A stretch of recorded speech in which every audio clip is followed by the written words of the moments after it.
Tuhan. Apa kabar Bapak Ibu? Luar biasa semangat, luar biasa tidak semangat, luar biasa yang mana nih? Apapun itu keadaan kita percaya kalau kita ada di tempat ini hari ini itu semua karena kebaikan Tuhan. Amin. Amin. Mari kita siapkan hati kita untuk beribadah pada pagi hari ini. Saya berikan waktu beberapa saat untuk kita boleh mempersiapkan diri kita.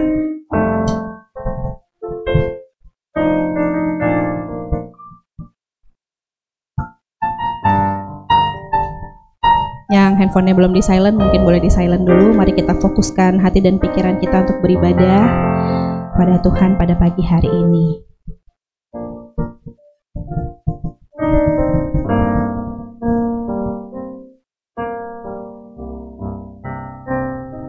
Terima kasih Tuhan untuk hari ini Tuhan. Kami tahu Tuhan, kami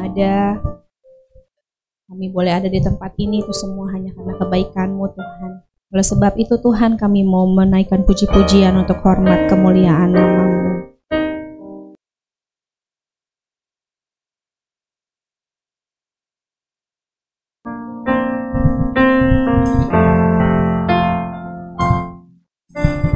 Yesus, Kau telah memulai segala yang baik dalamku. Engkau menjadikanku serupa gambaran-Mu dan berharga di mata-Mu. Yesus, Kau telah memulai karya yang mulia dalamku. Kau berikan hidup-Mu sebagai ganti dosaku, karena kasih-Mu padaku.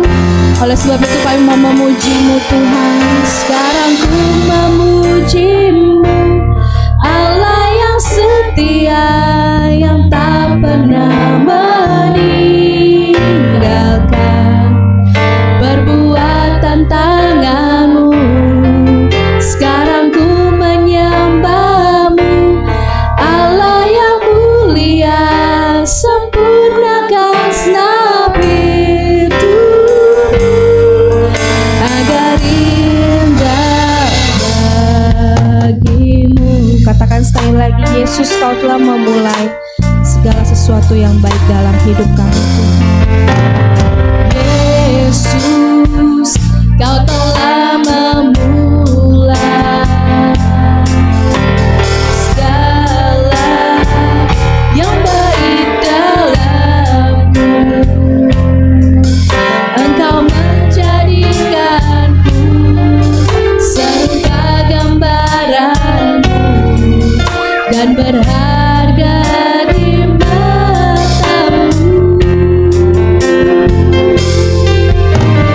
Yesus,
kasih-Mu tiada duanya Tuhan.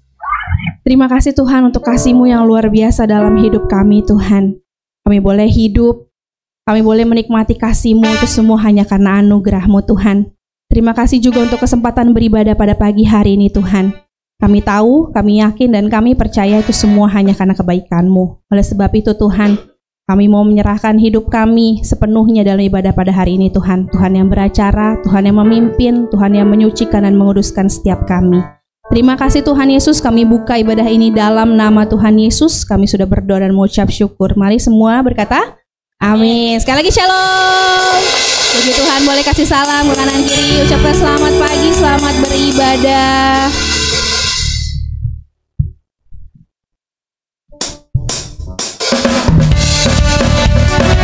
Mari kita bersuka cita karena kasih Tuhan dalam hidup kita.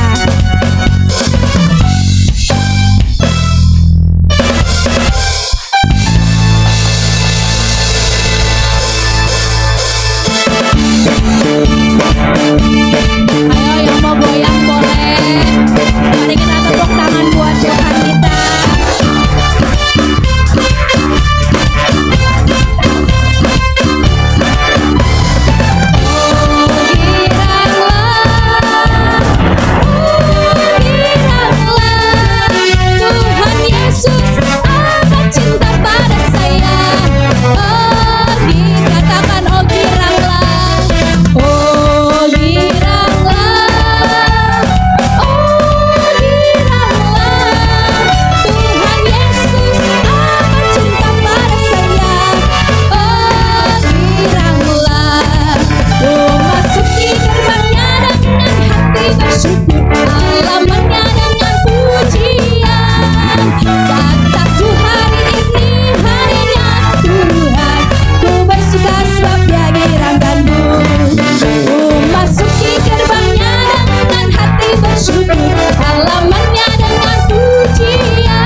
Yesus baik, Tuhan Yesus.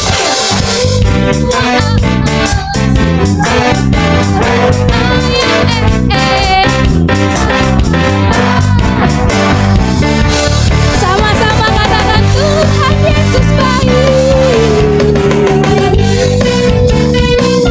Sungguh amat baik untuk selama-lamanya. Tuhan Yesus baik untuk selama-lamanya. Tuhan Yesus baik untuk selama-lamanya. Tuhan Yesus baik. Tuhan Yesus baik, beri kemuliaan buat Tuhan kita. Puji Tuhan. Boleh duduk Bapak Ibu Saudara. Tuhan Yesus baik, amin. Amin. Boleh atur nafas dulu. Yang mau minum boleh minum dulu ya. Oke, kita sekarang mau siapkan hati kita untuk menyambut firman Tuhan pada pagi hari ini. Waktu saya lagi persiapan untuk WL hari ini, saya kalau WL, fun fact-nya saya selalu pusing gitu cari lagu ya. Berasanya kayak sebenarnya lagunya udah tahun lalu dinyanyiin, tapi kok berasanya kayak baru kemarin dinyanyiin gitu. Jadi kayak itu lagi bosen, itu lagi bosen gitu. Tapi waktu saya lagi persiapan, saya bilang Tuhan nyanyi apa nih? Bingung nyanyinya gitu.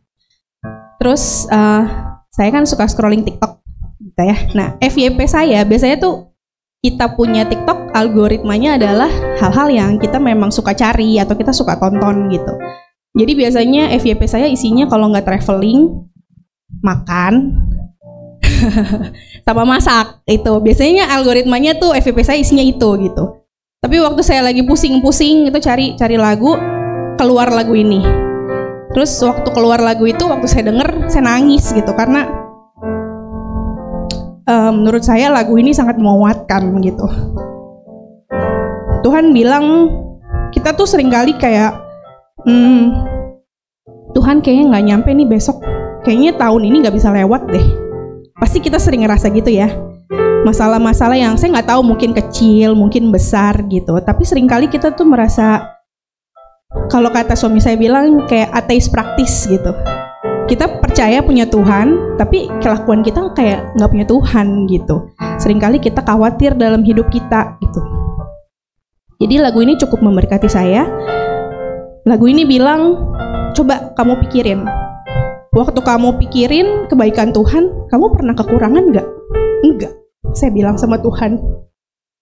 Terus Tuhan juga bilang, coba kamu renungin kesetiaan Tuhan. Kalau kamu lihat kesetiaan Tuhan, kamu pernah lihat matahari nggak ada nggak hari itu? Nggak ada, nggak pernah. Jadi mau itu kehidupan kita lagi mendung, mau itu hari kita lagi hujan deras, tapi mataharinya selalu ada di situ. Tuhan bilang nggak ada tuh matahari. Makanya saya bersyukur, saya bilang terima kasih ya Tuhan untuk kesetiaan Tuhan. Saya nggak tahu ya hari ini suami saya tuh bakal khotbahin apa, saya nggak tahu apakah nyambung dengan lagunya, saya juga nggak tahu gitu.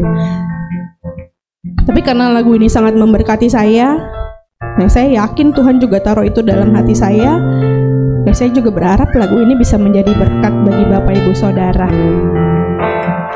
Mari kita mau sama-sama nyanyikan lagu ini.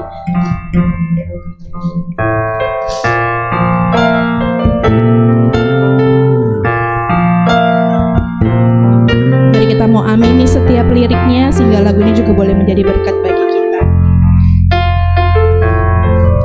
Saat mataku memandang keajaiban karya-Mu,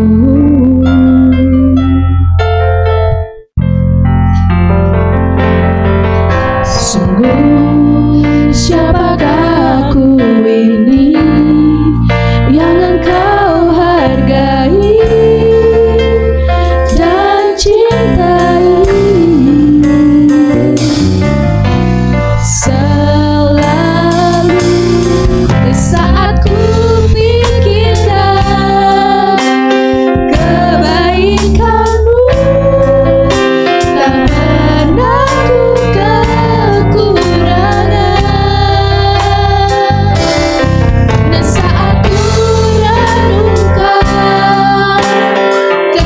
kesetiaan-Mu. Esok aku jalan tanpa keraguan, Surya kan terus ada.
hidup kami ya Tuhan.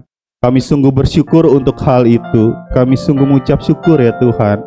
Hari demi hari Kau sertai kami, hari demi hari Kau lindungi kami, Kau pulihkan kami dari sakit hati, Kau pulihkan kami dari sakit penyakit, Kau pulihkan kami dari segala sesuatunya. Kami imani akan hal itu ya Tuhan. Terima kasih Tuhan Yesus. Untuk itu sebagai responnya Tuhan, kami mau mendengarkan firman-Mu hari ini dengan baik ya Tuhan. Sehingga kami mengisi seluruh pikiran-pikiran kami dengan kebaikan-Mu, dengan firman-Mu, dengan kebenaran-Mu. Sehingga cara kami bersikap di dalam kehidupan sehari-hari semua sesuai dengan kebenaran firman-Mu ini ya Tuhan Yesus. Terima kasih ya Bapa, kemuliaan hanya bagi-Mu saja di tempat yang maha tinggi. Kami mau merenungkan firman ini Tuhan, biar menjadi kekuatan di dalam hidup kami. Terima kasih ya Tuhan Yesus. Terima kasih ya Bapa. Kau pakai hamba-Mu juga dari segala keterbatasannya, sehingga nama-Mu dapat dimuliakan di tempat ini. Biar Roh Kudus terus bekerja, membisiki, memperingati, menegur, menasehati kami, pribadi lepas pribadi di tempat ini, baik di lantai 1 maupun juga di lantai 2. Terima kasih Tuhan Yesus, kami siap mendengarkan firman-Mu. Di dalam nama Yesus kami sudah berdoa, yang percaya katakan, amin. Silakan duduk Bapak Ibu Saudara. Ya, shalom semuanya. Ya, shalom, damai sejahtera semua menyertai kita ya Bapak Ibu Saudara. Ya, dari satu tema yang diberikan oleh Sinode GBI ya tentunya, untuk di dalam minggu ini tentang iman yang mengalahkan pikiran negatif. Iman mengalahkan pikiran negatif, Saudara. Ya, menarik ya, karena di sini di waktu saya diberikan tema ini saya juga berpikir kayak gini. Oh, yang mengalahkan pikiran negatif itu iman ya. Karena kan kita sederhananya harusnya pikiran positif ya, gitu. Tapi untuk itu ya Saudara, sebelum kita mulai dari pokok poin pembahasan, saya akan memulai dari satu kisah seorang bernama Hiro Onoda. Hiro Onoda. Nah, beliau ini adalah udah almarhum ya. Seorang tentara Jepang yang bersembunyi di sebuah goa di Filipina semasa Perang Dunia Kedua. Nah, masalahnya Saudara, dia terkenal bukan karena aksi heroiknya mengalahkan seluruh musuhnya, tetapi karena dia bersembunyi di goa Filipina itu selama 29 tahun. 29 tahun. Saudara boleh googling ya kisah tentang Hiro Onoda ini. Nah, dia nggak tahu kalau perang itu sudah selesai. Jadi dia bersembunyi itu di bulan-bulan terakhir masa peperangan itu, perang dunia itu akan berakhir Bapak Ibu. Nah, jadi waktu dia bersembunyi, dia merasa sedang berperang di dalam gua tersebut selama 29 tahun. Saudara bayangkan betapa lamanya ia bersembunyi di dalam gua tersebut, Saudara.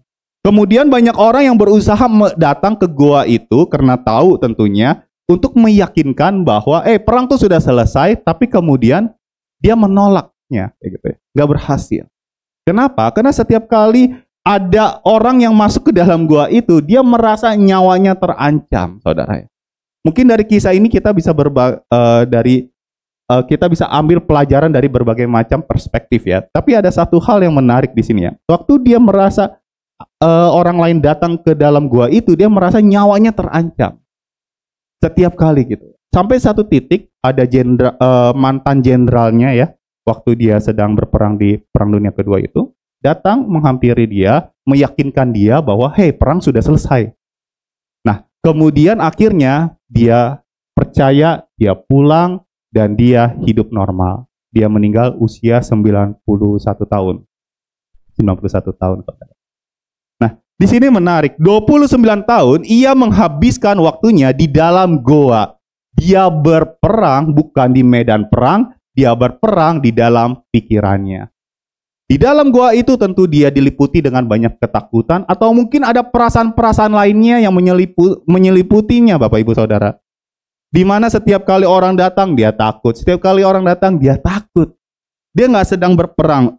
Di satu sisi mungkin kalau kita mau baca dia sedang berjuang kayak gitu. Dia menolak untuk menyerah, katanya seperti itu. Tapi di satu sisi kita bisa melihat, perang kan sudah selesai, mengapa engkau sedang berperang? Kayak gitu kan. Ternyata pikirannya yang sedang berperang sebenarnya Saudara. Nah, sebenarnya memang seperti itu. Pikiran kita itu sangat menentukan bagaimana kita bersikap, bagaimana kita mengambil keputusan, bagaimana kita bertindak, juga bagaimana masa depan kita. Pikiran kita Bapak Ibu Saudara. Oke, boleh tolong next-nya. Nah, jadi kalau kita mau bikin patternnya kira-kira seperti ini. Waktu kita mau buka hati untuk sesuatu masuk ke dalam hidup kita, maka hal itu dikelola oleh pikiran kita yang kemudian kita mengambil sebuah keputusan dan mengambil sebuah tindakan di mana akan mempengaruhi masa depan kita. Sebagai contoh tadi kan istri saya cerita ya, dia senang lihat scrolling TikTok kayak gitu. Nggak beda jauh, isinya adalah kalau saya ya makanan, kalau enggak ya makanan, Saudara ya. Kalau enggak ya makanan lagi gitu ya. Jadi semua makanan. Tapi bedanya antara makanan jasmani ataupun rohani kayak gitu ya. Biar ada holy-holy-nya sedikit. Dia share satu kali ada resto nih, kayaknya kita belum coba. Biasa lah ya, mencari resto baru gitu kan ya. Ih, enak nih ada kue tiaw, katanya fresh, dimasak langsung gitu kan ya. Waktu dia berikan video itu kepada saya, itu artinya saya buka hati untuk terima input yang diberikan kepada saya. Kemudian dikelolalah oleh pikiran saya. Enak nih kayaknya, ada kopinya, ada roti serikaya, ada dan lain-lainnya. Ya nanti takutnya Bapak Ibu ngikut lagi ya. Dan masih banyak lagi saudara. Dan di situ saya sudah berpikir, oke deh, ambil keputusan minggu depan atau nanti nih pulang gereja gitu, atau 2 minggu lagi kalau mungkin nggak sempat dan seterusnya. Mau pergi ke sana, nggak jauh di Sedayu misalkan kayak gitu saudara. Nah, waktu saya mengambil keputusan seperti itu, kemudian benar-benar pergi ke tempatnya, itu menjadi sebuah tindakan. Entah makanan itu enak atau tidak, ya itu ada di masa depan, saudara ya. Entah dia benar-benar membuat saya pengen balik lagi atau bikin saya sakit perut, itu ada di masa depan di mana saya nggak tahu apa yang akan terjadi. Jadi semua tergantung apa yang kita masukkan ke dalam hati. Sama halnya dengan saudara maksud ibadah misalkan, mungkin saudara kan sudah tahu ya, hari ini Paulus nih yang khotbah, kalau khotbah kelamaan, males, kayak misalkan kayak gitu ya. Artinya apa? Saudara udah menutup hati. Jadi waktu firman diberikan, gak akan mempan saudara ya. Atau siapalah, datang ke gereja males banget lagi begini, keadaan lagi susah dan seterusnya. Kita udah nutup hati. Waktu kita nutup hati, apapun yang diberikan kepada kita, secara tidak langsung kita tolak tuh saudara, gak akan masuk. Ini khotbah mau berapa menit pun juga nggak akan masuk. Nah, jadi tergantung bagaimana kita membuka hati, tapi kali ini kita lebih concern dengan pikiran kita. Bagaimana kita mengelolanya, karena banyak pikiran negatif di dalam kehidupan ini, saudara ya. Untuk itu, mari kita menguraikan tema ini sebentar ya, saudara ya. Saya percaya bahwa banyak pikiran negatif yang lalu lalang di dalam pikiran kita ya. Saya pernah melihat seseorang yang lagi banyak masalah kayak gitu ya. Kemudian dia memutuskan untuk mau bunuh diri di depan mata saya, saudara. Ya, di pikiran dia itu berarti ya Pak, udahlah gue capek nih hidup kayak begini dan lain sebagainya. Dan dia bilang saya mau lompat dari lantai 3 kayak gitu. Dan itu di depan mata saya. Di dalam pikiran saya juga saya udah sering berpikir mengambil keputusan dan lain sebagainya gitu. Nih kalau saya lari kecepatan nanti takut kedorong terus dia jatuh beneran. Terus kalau saya salah ngomong yang membuat dia sakit hati kemudian dia loncat beneran atau bagaimana nih kayak gitu kan ya. Nah, akhirnya ya puji Tuhan ya bunuh diri pun membutuhkan keberanian juga ya. Puji Tuhan akhirnya dia mengurungkan niatnya dan seterusnya. Akhirnya di situ kita ngobrol, saya coba menenangkan dan seterusnya. Dan dia memutuskan untuk tidak mengambil tindakan negatif tersebut. Kenapa? Karena saya coba isi tuh pikiran-pikiran yang mungkin yang tadinya ada di dalam pikiran dia gitu. Kamu tuh masih berharga di mata Tuhan misalkan ya, dan seterusnya. Ya berupa nasihat lah kira-kira gitu. Nah, saudara, pikiran-pikiran gini apakah perlu dikalahkan? Tentu, saudara. Cuman pertanyaannya adalah, apakah mengalahkan pikiran tersebut hanya dengan menggunakan pikiran positif? Karena tidak selalu pikiran positif itu adalah hal baik yang kemudian selalu relate dengan firman Tuhan. Bahkan seringkali mungkin itu bertentangan dengan firman Tuhan, saudara ya. Nah, di sini kita bisa melihat juga bahwa pikiran negatif itu tidak serta-merta langsung bisa dikalahkan dengan pikiran positif atau pikiran-pikiran yang menurut kita baik adanya, saudara ya. Banyak hal yang viral belakangan ini mengatasnamakan kebaikan sehingga akhirnya melupakan kebenaran, Bapak Ibu Saudara ya. Sehingga kita perlu melihat kembali ke dalam firman Tuhan di dalam hal ini. Nah, apalagi zaman sekarang ya, banyak sekarang itu kebaikan yang dilakukan oleh kita sebagai manusia itu disamarkan, diselandasi dengan keegoisan, Bapak Ibu. Yang bertentangan dengan firman Tuhan akhirnya. Jadi orang berbuat baik demi mendapatkan sesuatu disadari atau tidak tuh. Bahkan seorang tokoh reformasi bernama Martin Luther ya, beliau pernah mengatakan bahkan orang yang egois itu bisa mencari keuntungan, manfaat atau benefit di dalam gereja, Bapak Ibu. Ya, misalkan datang ibadah, mungkin ya niatnya untuk beribadah dan seterusnya, tapi tanpa disadari, gue juga pengen dilayanin, gue pengen juga diterima dan seterusnya. Ada keegoisan di dalam diri manusia.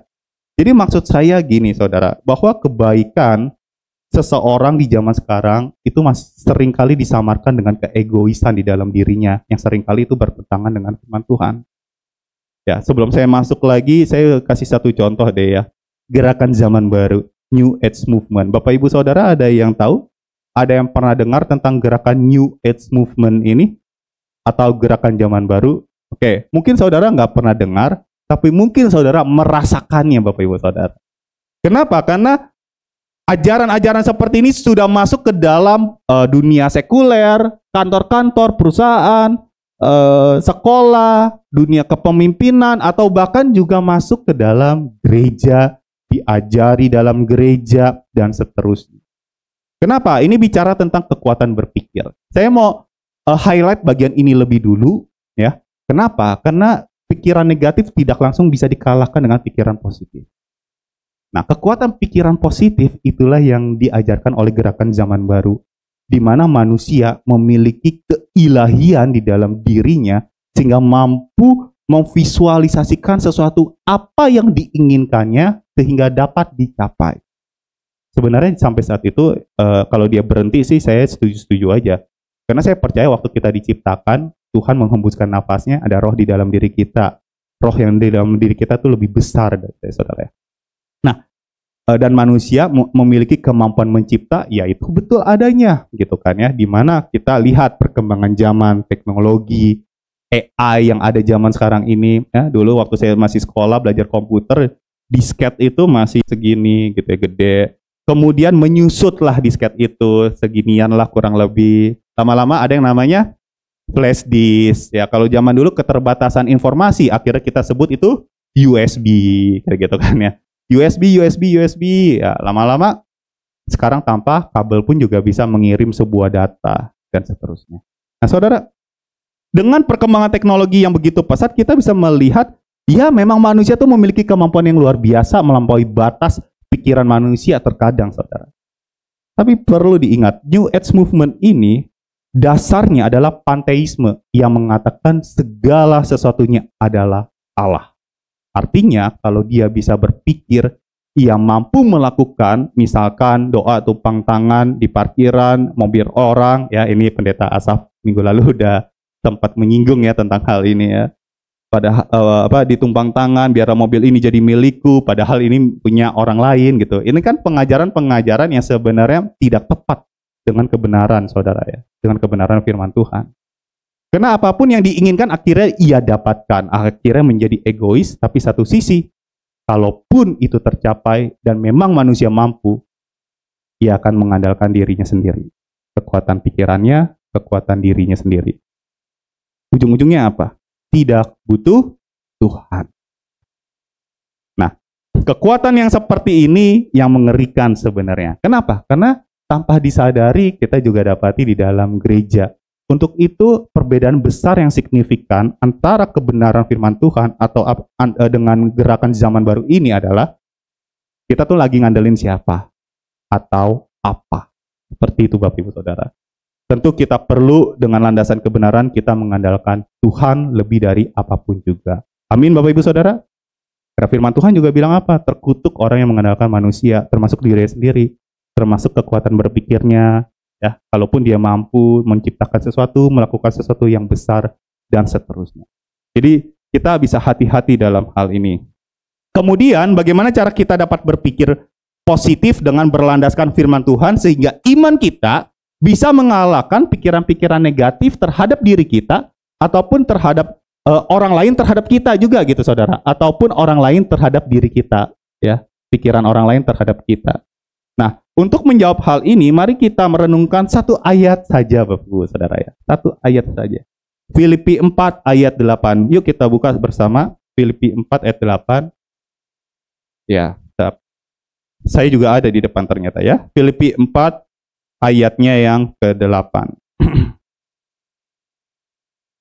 Rasul Paulus menulis ini di terakhir waktu dia sedang pelayanan ke jemaat Filipi, atau menulis surat kepada jemaat di Filipi maksud. Mari kita baca bersama ya. 3, 2, 1. Jadi akhirnya saudara-saudara, semua yang benar, semua yang mulia, semua yang adil, semua yang suci,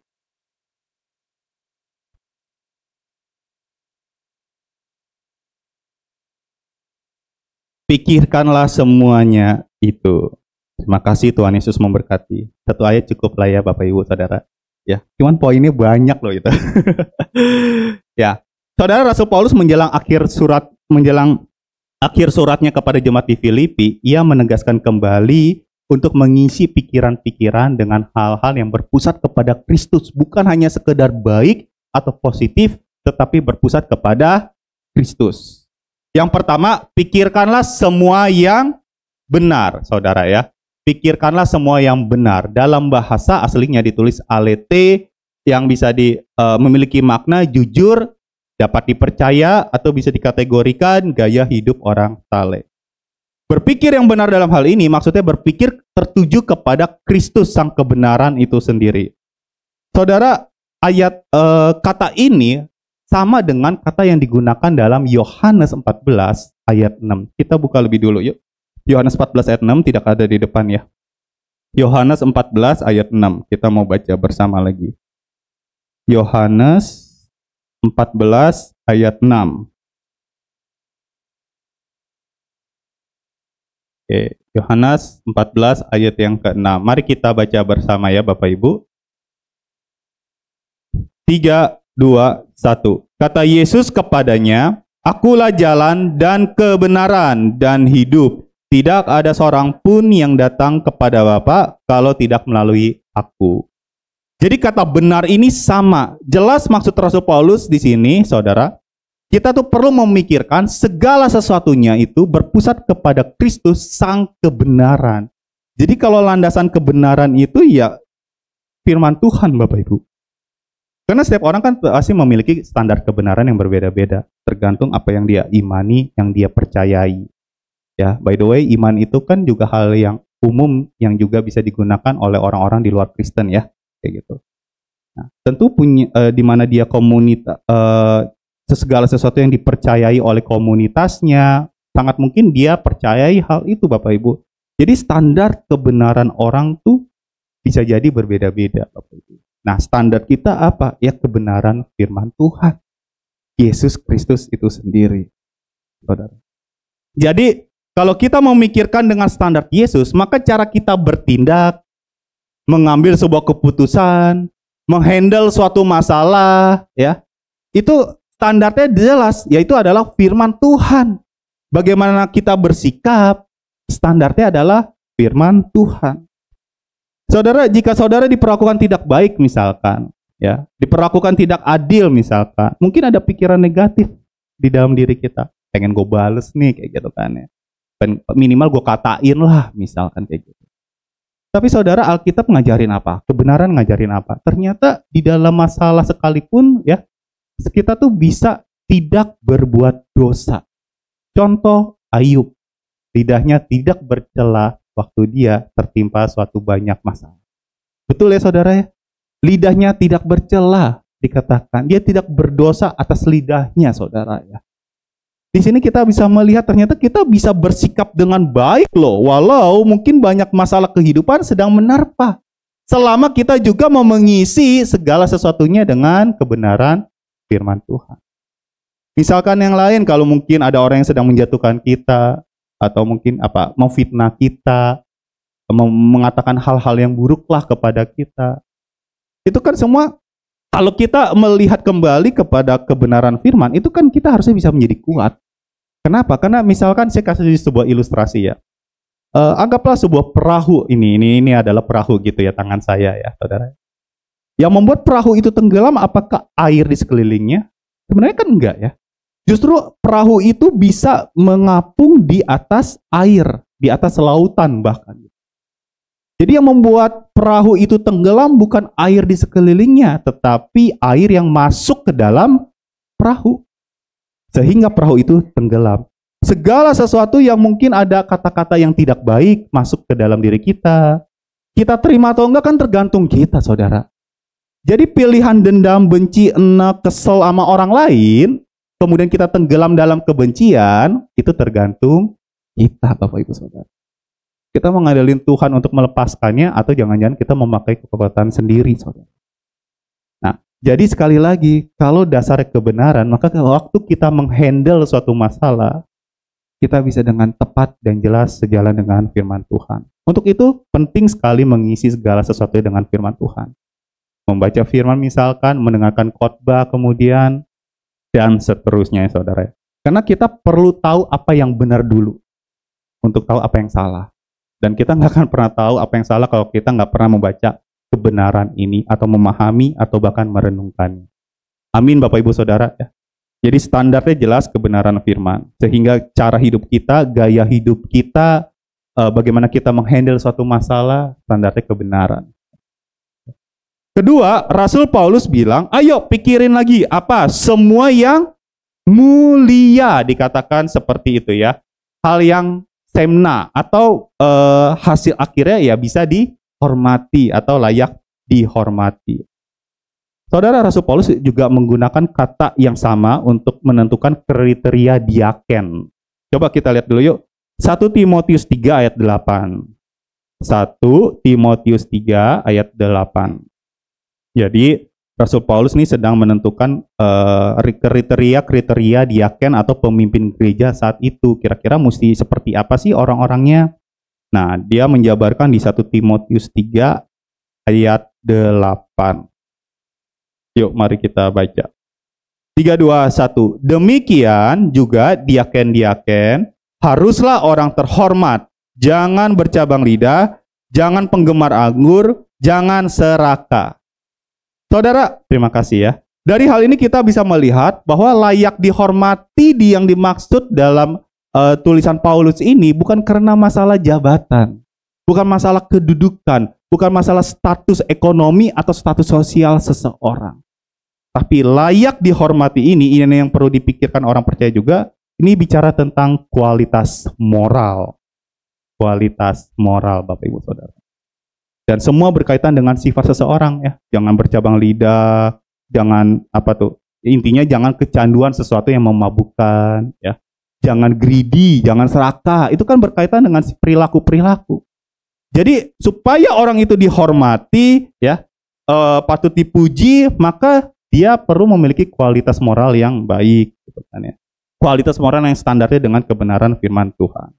Dan orang seperti ini tentu sulit untuk dicela. Sebagai contoh di Alkitab itu ada Daniel ya. Daniel luar biasa ya Bapak Ibu Saudara. Daniel itu secara tanggung jawab sebagai seorang pekerja di tanah orang lain itu luar biasa saudara ya. Dia orang Yahudi, orang Israel. Dia bekerja di kerajaan Babel, saudara satu. Nah, waktu dia sedang bekerja di kerajaan Babel, dia penuh tanggung jawab. Dia tetap memprioritaskan hubungannya dengan Tuhan. Tapi satu sisi dia tidak bercela di dalam pekerjaan. Mungkin kalau dicek gitu kan ya, kalau lagi audit gitu ya. Keuangan, wah beres semuanya ya. Kehadiran, wah nggak pernah telat misalkan kayak gitu. Dan seterusnya, banyak hal positif di dalam diri Daniel saudara. Sampai satu titik, ini saya juga nggak nyangka sih ya. Sampai satu titik seorang raja namanya Nebukadnezar. Dia nyembah Daniel loh Bapak Ibu Saudara. Dia nyembah, dia menghormati Daniel, bukan karena Daniel sih, tapi karena Tuhan yang ada di dalam diri Daniel itu. Nah, kita bisa melihat di sini bahwa kualitas moral itu penting di dalam kehidupan kita sehari-hari, bukan hanya di gereja saja. Kualitas moral juga bicara tentang integritas ya. Ini bahasa yang lebih modernnya gitu ya, integritas. Apa yang diucapkan juga itulah yang dilakukan. Saya punya teman dulu ya, teman SMP. Dia cerita sama saya kayak gitu ya. Dia dinasehati sama papinya untuk jangan merokok. Tapi waktu papi yang nasehati gini, kamu jangan ngerokok ya. Gitu. Nanti kalau mau rokok, kalau udah gede aja, kalau udah bisa cari duit. Gitu ya. Nasehatin jangan merokok sambil merokok. Kena nggak saudara? Nggak kena. teman saya diem-diem gitu lagi ngumpul sama saya juga, dia ngerokok. Saya sih nggak pernah ya Bapak Ibu ya. Dia merokok gitu, sayanya bau rokok kayak gitu kan ya. Karena dia nasihatin gitu, jangan ngerokok ya gitu ya.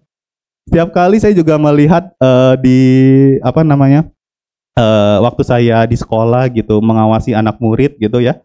Saya sering nasehatin jangan duduk di meja gunanya apa, bangku gunanya apa. Yuk pikir kayak gitu. Akhirnya waktu dia duduk di atas meja, ya udah tidak melakukannya lagi waktu dinasehati kayak gitu. Ya. Cuman saudara mikir ya, waktu saya ngomong kayak gitu, tapi wah saya sambil duduk kayak gitu kan. Jangan duduk di atas meja ya, kalau nggak Mr. Minus itu ya. Nilai ulangan kamu Mr. Minus ya kayak gitu. Saya yakin nggak akan kena kayak gitu kan ya. Nah, sempat saya juga nggak nyangka lagi nyenderan Bapak Ibu. Itu pun juga udah diprotes sama anak murid saya gitu kan ya. Mister, hati-hati, jangan duduk di atas meja kayak gitu. Padahal saya cuma nyenderan, kan pegel ya lama-lama gitu ya. Nah saudara, gak akan mempan. Untuk itu butuh kualitas moral di dalam kehidupan sehari-hari. Rasul Paulus bilang, pikirkanlah semua itu. Pikirkanlah hal-hal yang sifatnya semna kalau di dalam bahasa aslinya, yang mulia. Sehingga kehidupan kita sebagai orang percaya juga dihormati. Amin Bapak Ibu Saudara. Dilanjut, Rasul Paulus berkata juga, pikirkanlah apa yang adil, saudara. Diakia kalau di dalam bahasa aslinya ya. Apa yang adil, apa yang lurus dengan standar kebenaran. Karena lagi-lagi nanti saya akan jelaskan ya, kenapa kayak Rasul Paulus tuh memberikan poin-poin itu kayak mirip-mirip nih dari 6 poin terdepan ini ya. Adil, Bapak Ibu. Sesuatu yang sesuai dengan kebenaran, yang lurus, Bapak Ibu Saudara. Apa yang adil?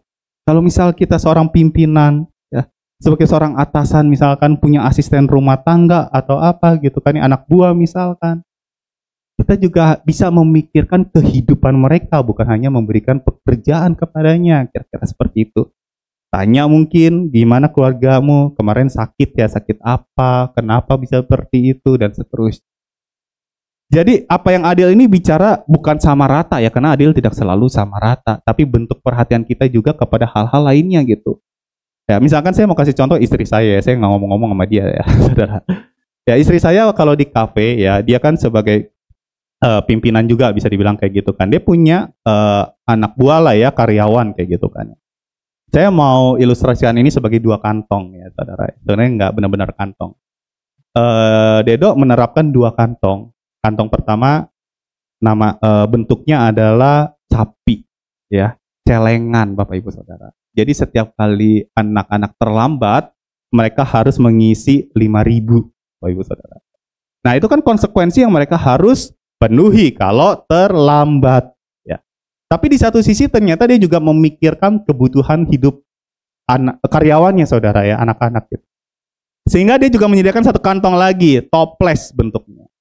Di luar toples ditulis untuk darurat, kurang lebih kayak gitu ya. P3K.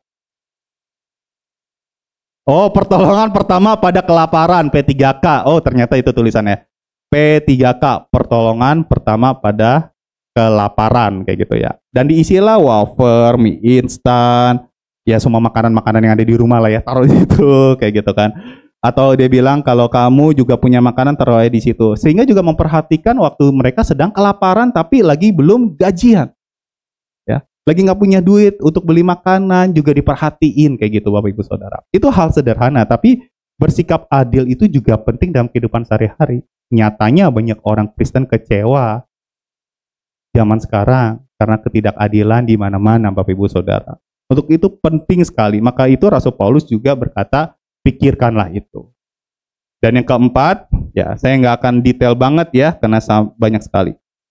Rasul Paulus juga berkata, semua yang suci, Bapak Ibu. Semua yang suci. Ya tolong aja deh, thank you. Dalam bahasa aslinya itu hakna, bicara tentang kemurnian moral. Ya. Kalau kita ngomongin hal yang suci ini kayaknya sesuatu yang mustahil ya.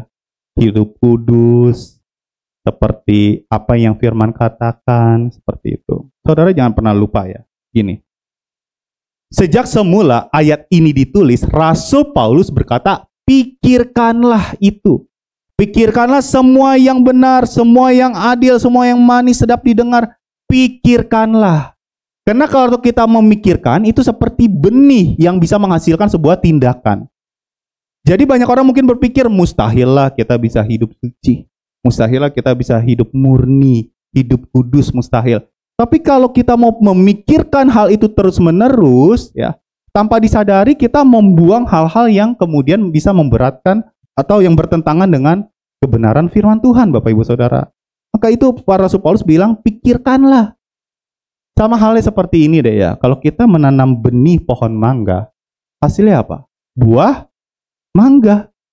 Kalau kita menanam benih kebencian, hasilnya mungkin melukai orang, bahkan mungkin bisa membunuh.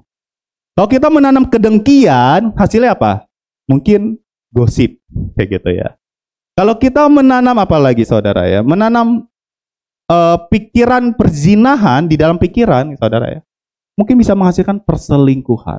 Mungkin dalam tahap yang lebih parah bisa menghasilkan pemerkosaan, saudara. Jadi semua bicara tentang apa yang masuk ke dalam pikiran. Untuk itu penting juga Rasul Paulus berkata seperti ini. Jaga hatimu. Makanya kan firman Tuhan juga bilang ya, jagalah hatimu dengan penuh segala kewaspadaan. Jangan semuanya dimasukin ke dalam hatimu, karena itu yang dikelola oleh pikiranmu. Untuk itu kita perlu hati-hati di dalam hati, di dalam kehidupan ini. Dan yang kelima dikatakan semua yang manis, atau di dalam firman Tuhan, dalam bahasa aslinya dikatakan prosphile. Nah, ini ramah dan menyenangkan, Bapak Ibu Saudara. Kalau dikaitkan dengan makna dari kata prosphile itu. Saudara, Rasul Paulus juga mau mengingatkan bagaimana jemaat di Filipi ini dapat bersikap ramah dan menyenangkan, bukan di gereja shalom, ya, kayak senyum, selamat pagi, Tuhan Yesus memberkati gitu ya. Tapi juga menyenangkan di luar gitu. Karena kan kita perlu berkatnya, jadi berkatnya di mana? Ya di luar. Jadi terangnya di mana? Ya di luar. Karena kalau di sini ya terlalu terang lagi kalau kita jadi terang semua, bukan? Nah, salah satu jadi terang, jadi berkat bagaimana? Ya bersikap ramah dan menyenangkan dimanapun saudara berada. Kira-kira seperti itu, saudara. Tentu jangan disalahartikan, bukan berarti kita harus menyenangkan semua orang ya. Saya pernah melihat ada orang yang berusaha menyenangkan semua orang, itu pun juga nggak disukai akhirnya gitu kan. Karena semua pendapat orang disetujui gitu. Itu pun juga tidak menyenangkan pada akhirnya. Nah, bersikap ramah dan menyenangkan itu bisa dikatakan juga tidak mempersoalkan hal-hal yang remeh gitu loh. Nggak rese gitu loh saudara ya. Misalkan saudara kita lagi masuk ke dalam sebuah acara itu dapat satu hal namanya konsumsi gitu kan ya. Waktu dilihat konsumsi ini mungkin nggak enak nih, nggak suka gitu kan ya. Nggak perlu rese lah kita, nggak perlu bersikap tidak menyenangkan lah gitu ya. Misalkan ya, aduh nih ayam digigit, alot banget, kayaknya yang ngejim mulu nih ayam gitu kali ya. Jadi susah banget digigit, atau sambal kok kagak pedes sama sekali, muka sambal ini mah kayak gitu kan ya. Atau nasi dikit amat gitu, ya mau lagi ya beli aja gitu kan. Nah saudara, maksud saya kita nggak perlu mempersoalkan hal yang kecil, karena seringkali hal-hal besar dimulai dari hal kecil. Dulu saya pikir persoalan ilustrasi pendeta-pendeta kalau khotbah kaitan dengan odol di dalam rumah tangga itu hanya semata-mata ilustrasi aja. Tapi ternyata itu benar-benar pernah kejadian di pasangan suami istri. Bagaimana mungkin istri lahir dari keluarga berada, kalau mencet odol ya senak jidat aja gitu ya saudara. Saya pastiin dulu ketutup. Ikut trot gitu kan ya. Tapi kalau si suami mungkin lahir dari keluarga yang kurang gitu. Akhirnya waktu dia menikah punya odol ya pirit dari belakang. Ternyata mempersoalankan hal itu saja bisa berakhir dengan perceraian, dan itu pernah terjadi Bapak Ibu Saudara. Jadi kalau kita mempersoalkan hal-hal kecil di dalam kehidupan sehari-hari kita, di kantor, di gereja, di pelayanan, di mana lagi? Di mana-mana lah, di keluarga misalkan kayak gitu. Waduh, itu bisa jadi besar. Bisa jadi besar. Bisa menjadi buah yang kemudian kita sendiri nyesel. Aduh nyesel gue ngomong kayak gitu misalkan. Untuk itu mari kata firman Tuhan, kata Rasul Paulus, bersikaplah juga yang ramah dan menyenangkan. Satu tokoh Alkitab yang gak pernah saya lupa kalau bicara tentang ramah dan menyenangkan itu adalah Barnabas, Bapak Ibu. Dia adalah orang yang berjasa bagi Rasul Paulus menurut saya. Tanpa dia rasanya sulit Rasul Paulus masuk ke dalam dunia orang Kristen. Singkat cerita, Rasul Paulus Saulus ya saat itu ya. Saulus itu bertobat. Ya, namanya dia pembunuh, ya, penganiaya orang Kristen, nggak disukai banyak orang. Tobat ya, banyak orang Yahudi nggak demen sama dia kayak gitu kan ya.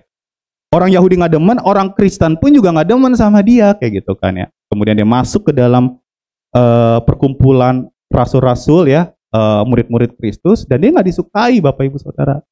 Tapi ada satu pribadi namanya Barnabas. Dia menjembatani antara Paulus dengan murid-murid Kristus lainnya. Sikapnya tuh ramah menyenangkan Bapak Ibu Saudara. Dia Barnabas ini. Sehingga bisa jadi moderator nih, bisa jadi media antara si A sama dengan si B. Sehingga Rasul Paulus kemudian diterimalah oleh rasul-rasul di saat itu, di dalam kitab Kisah Para Rasul. Saudara, di sini kita bisa melihat ramah dan menyenangkan tuh penting sekali, saudara. Ya, di dalam keseharian kita gitu. Pikirkanlah, kata Rasul Paulus. Jangan sampai orang itu ya, saudara ya, lebih senang kita nggak hadir. Ya, misalkan namanya Paulus lah ya, saya aja lah ya. Paulus hari ini nggak ke gereja, puji Tuhan, nih kagak ke gereja, rese kalau datang ke gereja gitu ya. Kalau misalkan apa ya saya, misalkan bangku maunya di situ mulu kayak gitu, kayak nggak mau geser, misalkan ini ya, contoh ya Bapak Ibu ya, contoh doang.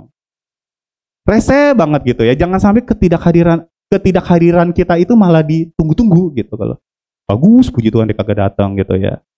Untuk itu mari kita memiliki sifat yang ramah dan menyenangkan. Tidak perlu mempersoalkan hal-hal yang kecil. Rasul Paulus berkata demikian. Dan yang terakhir, saya akan jelaskan kenapa saya bilang terakhir ya. Semua yang sedap didengar.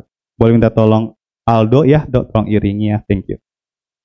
Semua yang sedap didengar. Di dalam bahasa Yunaninya itu ditulis euphemos ya. Atau perilaku yang baik sehingga memiliki reputasi yang baik Bapak Ibu. Ini hasilnya sebenarnya, reputasi yang baik gitu ya. Menariknya, kata benda eufemia ini muncul sekali di 2 Korintus 6 ayat 8. Kemudian hal ini dikontraskan dengan umpatan. Jadi ada perbedaan signifikan antara orang yang memiliki reputasi yang baik dengan orang yang diumpat, Bapak Ibu Saudara tentunya. Ya, karena orang yang perilakunya buruk sangat mungkin dia diumpat oleh orang-orang di sekelilingnya, saudara. Ini saling terkait nih, 6 poin ini, saudara. Karena reputasi yang baik akan didapatkan juga kalau kita melakukan kelima hal yang sebelumnya juga, saudara. Nah, karena ini bicara tentang perilaku. Zaman dulu, beberapa tahun yang lalu, saudara ya, saya pernah pelayanan ke Hong Kong saat itu ya. Nah, waktu saya pelayanan ke sana, saya lagi ngobrol dengan seseorang yang ada di sana. Saya sebut aja si A kayak gitu ya. Bapak A ini lagi ngobrol sama saya di lift kayak gitu. Terus saya menyebutkan satu nama. Pak, Bapak tahu ini dong ya si B, anggaplah si B. Si B ya Pak ya, dia hebat ya Pak kayak gitu. Saya bilang kayak gitu, saudara. Terus orang yang di Hong Kong ini, si A ini bilang, apa? Si B? Kayak gitu, saudara. Saya mau perhatiin nih, ludahnya beneran keluar kena kaki apa kagak kayak gitu. Beneran, saudara. Itu konteksnya lagi ngobrol di lift. Sempet-sempetnya dia cuh gitu. Ya cuh nggak keluar beneran sih. Maksudnya tuh dia aja sampai jijik denger nama itu kayak gitu. Cuh, jangan sebut dia lagi ya Paulus ya. Dia tuh begini. Ya saya mana tahu kayak gitu kan ya. Nyesel saya sebut nama si B itu waktu itu. Karena obrolannya kan jadi kagak enak kayak gitu kan ya. Terus saya bayangin, ya ampun, ini orang memiliki reputasi yang buruk banget sampai kedengeran ke negara orang. Jauh-jauh ke Hong Kong malah dengarnya hal yang tidak menyenangkan gitu. Reputasi, hasil dari perilaku kita loh Bapak Ibu Saudara. Seringkali orang dipromosiin karena reputasinya. Mungkin skillnya bisa dilatih kembali, tetapi seringkali karena reputasinya yang baik. Seringkali reputasi yang menyelamatkan kita juga Bapak Ibu Saudara. Karena perilaku karakter orang seringkali lebih dilihat ya. Apalagi zaman sekarang kayak gitu ya. Orang yang gak punya sopan santun apa segala macam, kayaknya di nomor 2 kan di dalam dunia pekerjaan gitu. Dan saya berharap Jemaat GB Alberta pun juga memikirkan hal ini Bapak Ibu. Di bahasa Indonesia itu ada majas, nama majasnya saya catat ya. Eufemisme. Ini majas untuk memberi ungkapan halus kepada ungkapan yang kasar. Misal, saya mau ke toilet tadi ya. permisi ya, misalkan aku lagi bertamu ke rumah Om Yui gitu ya. Misi Om, aku mau ke belakang, lewat mana ya? Oh di situ. Artinya apa saudara? Mau ke toilet gitu kan. Atau misal, Om aku mau buang air kecil di mana ya gitu kan ya. Atau buang air besar. Kan yang dibuang bukan air ya, buang air besar ya saudara ya. Apa? Nah ungkapan halus inilah yang menjadi peran penting saudara. Ya. Makanya kan mungkin kalau kita mau panjangin kotoran manusia, padahal 3 huruf juga cukup menjelaskan segala sesuatunya, tapi kita kan memperhalus banget hal itu. Nah, kata eufemisme ini memiliki kata yang sama, memiliki makna yang sama karena dari kata benda yang sama dengan eufemos ini Bapak Ibu Saudara. Sedap didengar, enak loh didengar kayak gitu. Oh si, misalkan ya Desi lah ya. Oh Desi, wah dia mah tanggung jawab banget di kantor. WL juga lagi di kantor kayak gitu kan ya. Di persekutuan doa di kantornya dia udah dipercayain WL, bener gak Desi? Ya tembak langsung. Dia mah udah dipercaya banget sama bosnya misalkan kayak gitu. Dan saya berdoa percaya kita ini ya waktu nanti meninggalkan dunia ya Bapak Ibu Saudara. Saat orang menyebut nama kita, misalkan Paulus Igunata Sutejo, orang tuh selalu mengaitkan kata itu dengan kata hal-hal yang positif. Oh dia tuh tekun ya, bertanggung jawab, baik. Tapi dia pernah rese juga, pernah males juga. Cuman kayaknya lebih banyak baiknya deh gitu kan.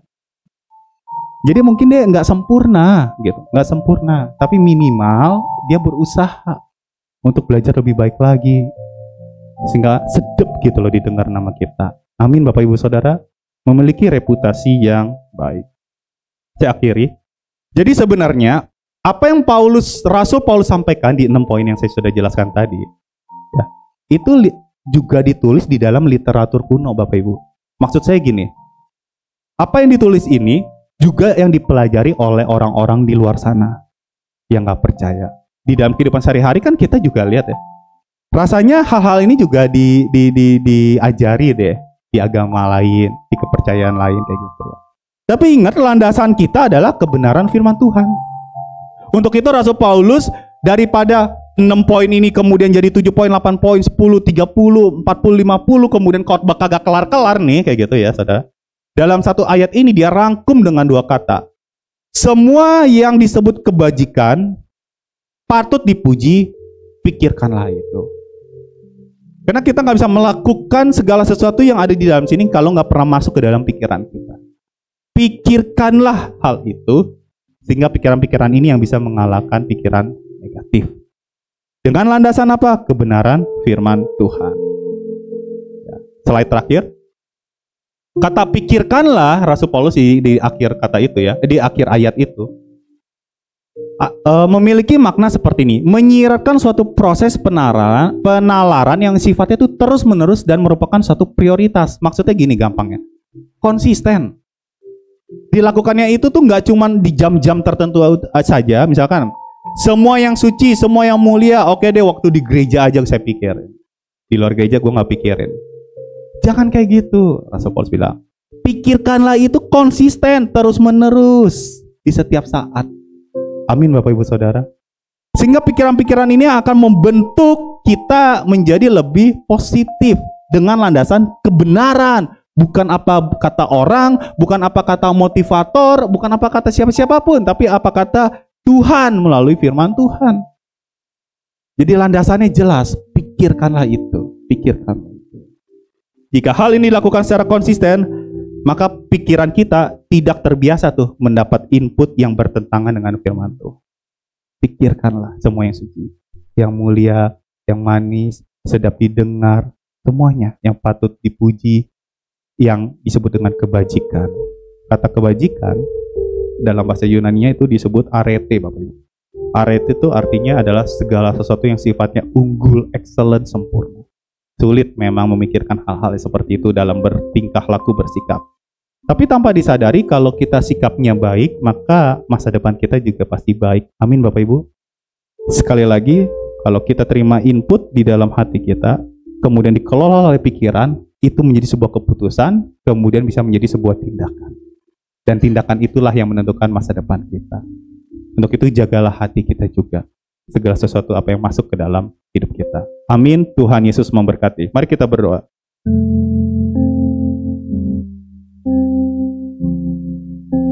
Tuhan Yesus, terima kasih untuk firman-Mu hari ini. Biarlah menjadi kekuatan di dalam kehidupan kami, terutama bagaimana kami bersikap, bertingkah laku sehari-hari. Sehingga kami bisa menjadi pribadi yang baik, bukan dengan standar dunia, tapi dengan standar kebenaran-Mu ya Tuhan. Tentu sangat kami sadar bahwa untuk menjadi mulia, suci, itu hal yang sulit. Tetapi kami sadar di dalam hal ini, kami perlu memikirkan lebih dulu, sehingga hal itu bisa menjadi sebuah tindakan. Tuhan tolong kami ya Tuhan. Kalau kami mungkin terjerat suatu masalah, kami bisa memikirkan hal-hal yang benar, sehingga hal-hal yang benar ini bisa membuat kami bisa menghandle suatu masalah dengan standar kebenaran firman-Mu. Bukan lagi dengan hal-hal duniawi atau hal lainnya, apa kata orang, tapi apa kata Tuhan. Terima kasih Tuhan Yesus, Kau tolong pimpin kami, tolong tuntun kami, sehingga apa yang dalam pikiran kami isi dengan kebenaran firman-Mu. Hamba-Mu berhenti berbicara, tapi biar Roh Kudus terus mengajar kami, mendidik kami di dalam jalan kebenaran firman-Mu. Terpujilah nama-Mu. Dalam nama Yesus kami sudah berdoa, kami sungguh ucap syukur. Yang percaya katakan, amin. Tuhan Yesus memberkati.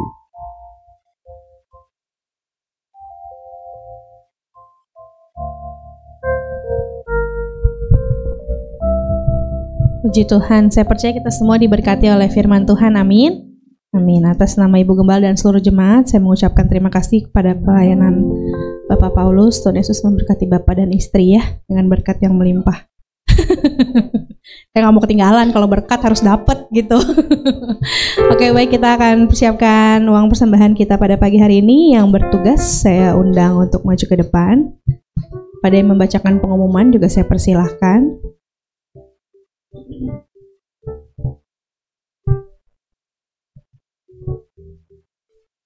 Kita akan berdoa, nanti minta dengan penuh kasih Saudari Desi untuk memimpin kita dalam doa persembahan.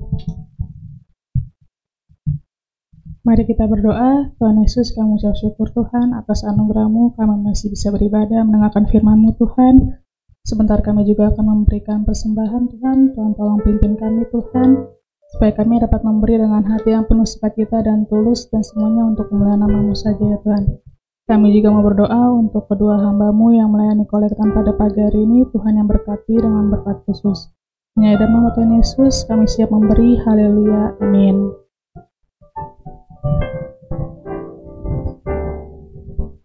Bapak Ibu kasih dalam Tuhan, kita semua diberkati oleh kebenaran firman Tuhan, amin. Beri tepuk tangan yang meriah untuk Tuhan kita, amin. Puji Tuhan. Apakah di antara jemaat ada yang baru pertama kali beribadah tempat ini? Tidak ada, yang di atas juga saya rasa tidak ada ya. Selamat pagi semuanya, selamat ibadah. Keluarga besar GBI Alberta mengucapkan terima kasih kepada PDP Paulus Igunata Sutejo yang telah menyampaikan firman Tuhan. Tuhan Yesus memberkati. Terima kasih juga kepada semua pelayan yang telah melayani dalam kebaktian umum hari ini. Tuhan Yesus memberkati. Kita juga diingatkan untuk anak cucu kita untuk mengikuti Alberta Kids minggu ini pukul 10.30 setelah kebaktian umum. Komsel Pemuda Alberta diadakan pada hari ini, hari Minggu tanggal 28 April, pukul 11, firman Tuhan akan disampaikan oleh PDP Paulus Igunata Sutejo. Kaum wanita diundang untuk hadir dalam seminar kesehatan ginjal diadakan pada hari Selasa, tanggal 30 April 2024, pukul 10 pagi. Jadi hari Selasa ini, kaum wanita akan mengadakan seminar kesehatan tentang ginjal yang akan disampaikan oleh Dr. Macy Filiani.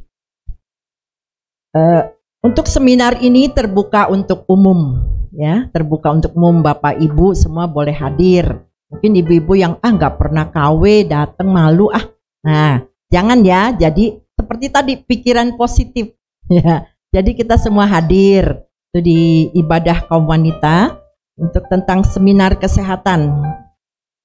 seperti kita tahu kalau kita mengundang orang untuk seminar itu biayanya cukup mahal ya. Tapi jangan kita lewatkan kesempatan ini. Kalau di KW ini, di kaum wanita ada seminar ini, mari kita mau ikuti.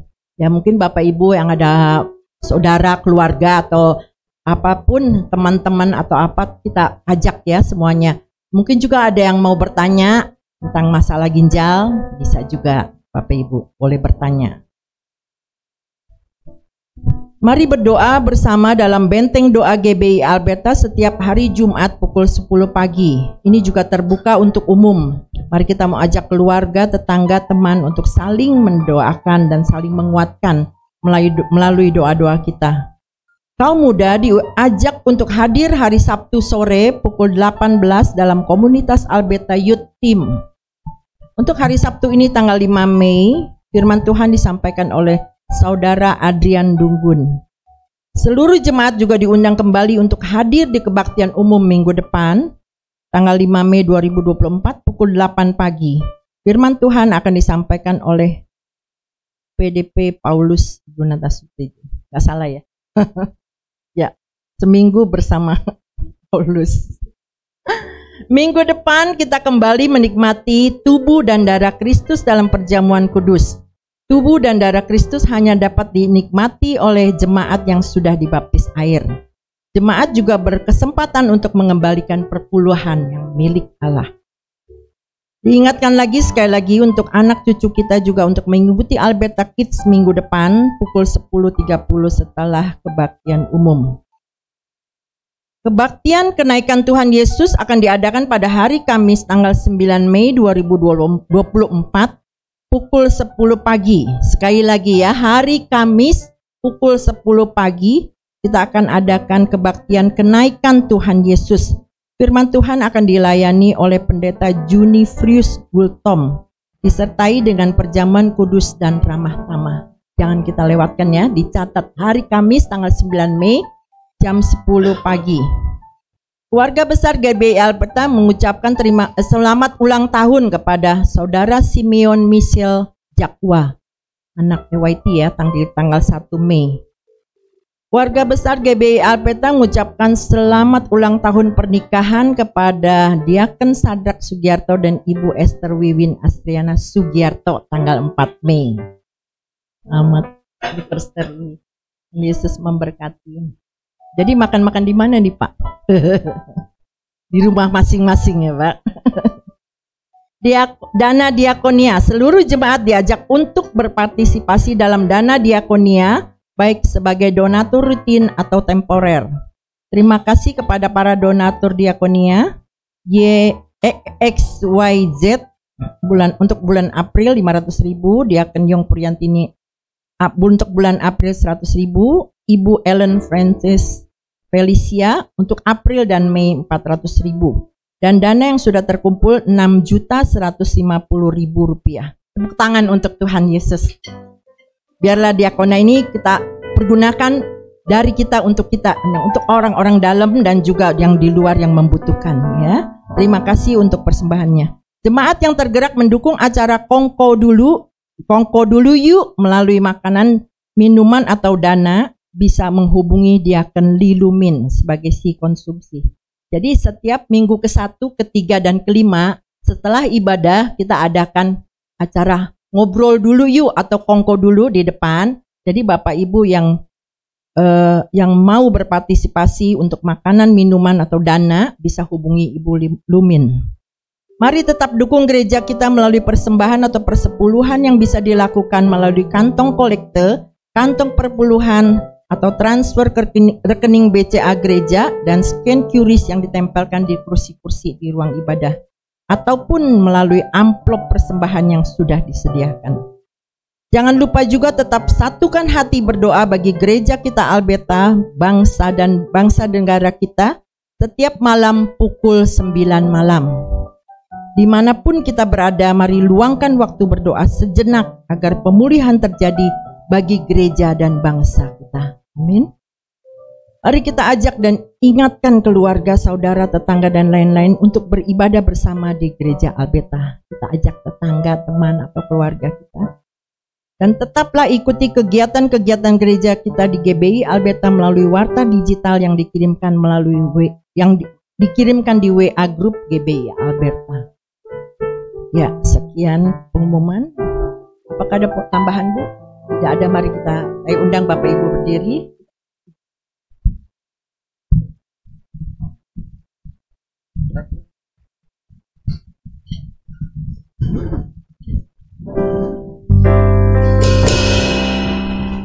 Ku kagum hormat akan Engkau, ku kagum hormat akan Engkau, Kau Allah yang layak dipuji.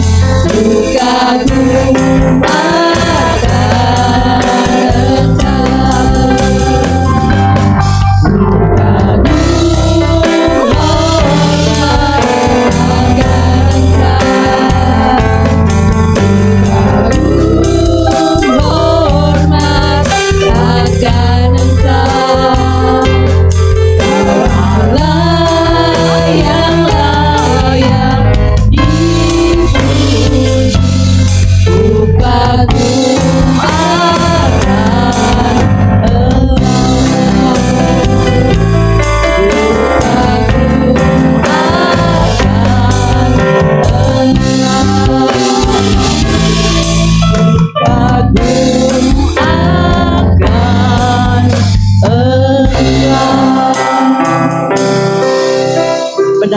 sungguh kami kagum dan hormat akan Engkau Bapa.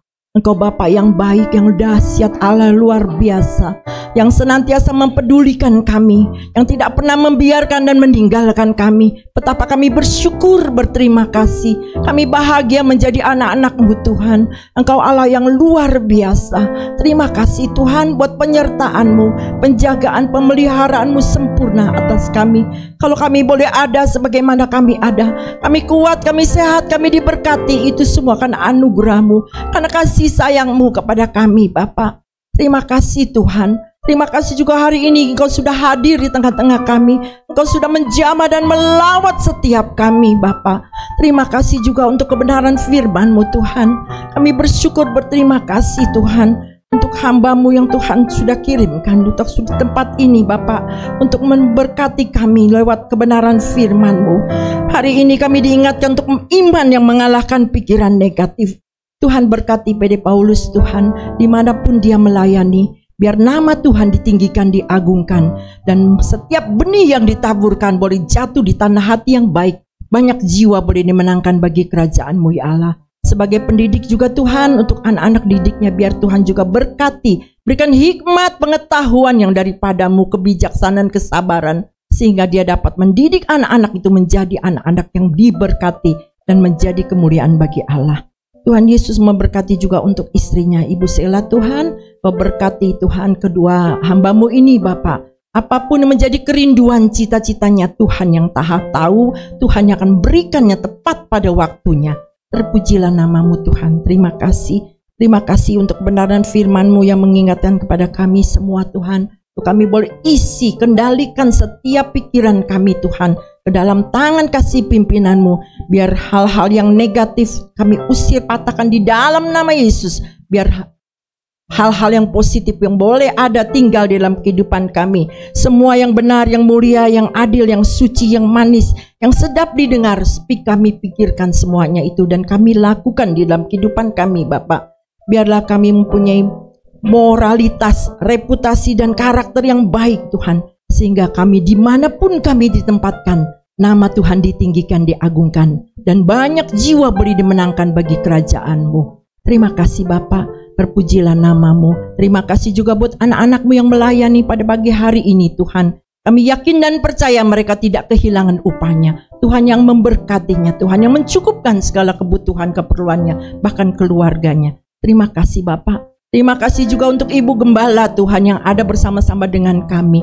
Kami bersyukur, berterima kasih Tuhan kalau Tuhan sudah pilihkan Ibu Gembala yang baik, yang mengayomi kami Tuhan. Biarlah Tuhan terus berikan kekuatan, kesehatan yang daripada-Mu Tuhan. Bapa di dalam surga, Tuhan, dimanapun Ibu Gembala juga ada, Tuhan, boleh melayani Bapa. Engkau juga berkati, Tuhan, sehingga dia berikan kekuatan kesehatan yang daripadamu. Terima kasih Bapa, berkati untuk anak cucu kantunya, keluarga besarnya, kami serahkan dalam kasih pimpinanmu. Terima kasih juga Tuhan untuk anak-anakmu yang ulang tahun pada minggu ini, Tuhan, untuk Simeon, Michelle, Jakwa, Tuhan, Kau berkati seiring bertambah usianya, Tuhan, Kau terus tambahkan hikmat yang daripadamu. Dia juga boleh menjadi berkat buat orang-orang di sekitarnya dan teman-temannya. Terima kasih juga untuk selamat ulang tahun pernikahan Bapak Sadrak Sugiarto dan Ibu Esther Wiwin, Bapak. Kami bersyukur, berterima kasih Tuhan. Terus Tuhan tambahkan keharmonisan dalam rumah tangganya, kesetiaan di dalam rumah tangganya. Melalui orang tua ini Tuhan, Bapak Sugiarto dan Ibu Wiwin, dia boleh menjadi contoh dan teladan buat anak cucunya, Tuhan. Terima kasih kelak doa. Terima kasih Bapa, terpujilah namamu. Kalau sebentar kami akan berpisah satu dengan yang lain, Tuhan hantar pimpin langkah kami, Tuhan. Tibakan kami tempat tujuan kami masing-masing dengan selamat tanpa kurang suatu apapun. Tak lupa juga kami berdoa untuk ibadah kebaikan Tuhan Yesus pada tanggal 9 Mei, Bapa. Engkau berkati para pelayanmu yang melayani, Tuhan, terutama juga hambamu yang melayani, Bapa. Kau persiapkan Tuhan apa yang Kau hendak sampaikan lewat hambamu ini, Bapa. Kami serahkan Tuhan acara demi acara dari awal pertengahan hingga akhirnya ke dalam tangan kasih kuasa-Mu. Biar Tuhan yang bekerja, berkarya, beracara dari awal pertengahan hingga akhirnya. Kirimkan jiwa-jiwa yang haus dan lapar kebenaran firman-Mu, Tuhan, sehingga tempat ini boleh penuh dengan jiwa-jiwa yang dimenangkan dan penuh dengan kemuliaan-Mu. Terima kasih Bapa, terpuji namamu. Dalam nama Yesus kami berdoa ucap syukur. Kekasih Kristus yang diberkati Tuhan, pulanglah dan terimalah berkat Tuhan. Turunlah kiranya atas saudara-saudara semua kasih karunia dan damai sejahtera dari Allah Bapa, pengampunan dan kasih sayang dari Tuhan Yesus Kristus, penghiburan, penyertaan, bahkan pimpinan di dalam kuasa Roh Kudus memimpin kita sekalian. Mulai saat ini sampai Maranatha, Yesus datang yang kedua kali. Di dalam nama Tuhan Yesus kami sudah berdoa dan bersyukur. Haleluya. Sama-sama katakan amin. Biarlah segala pujian hanya bagi kemuliaan nama